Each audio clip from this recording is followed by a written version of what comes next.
Demonstratat në Maqedoni janë të organizuara dhe si të tilla nuk janë armë e mirëseardhur në duart të demokracisë, thot eurodeputeti Ivo Vajgëll në intervistën për Nova TV.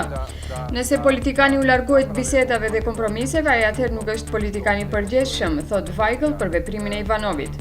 Eurodeputeti sloven dhe raportuesi në Parlamentin Evropian për Maqedoninë flet shumë hapur për vizitën e fundit të eurodeputeteve në Maqedoni dhe takimet me politikanët e Maqedonisë.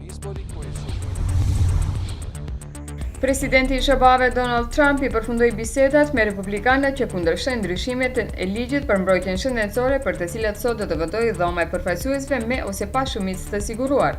Republikanët janë ndarë në dy grupe, nga të cilët njëri krah dëshiron sa më pak ndryshime në Obamacare dhe krahu i skajshëm i djathtë i cili dëshiron që Obamacare të tërhiqet plotësisht. Napoli, Barcelona, Arsenali dhe Bayerni i Minhenit janë dënuar gjithsej me 62.000 euro nga Komisioni Disiplinor pranë UEFA-s për sjellje të papranueshme të tifozëve të tyre gjatë 1/8 së finales në Ligën e Kampionëve.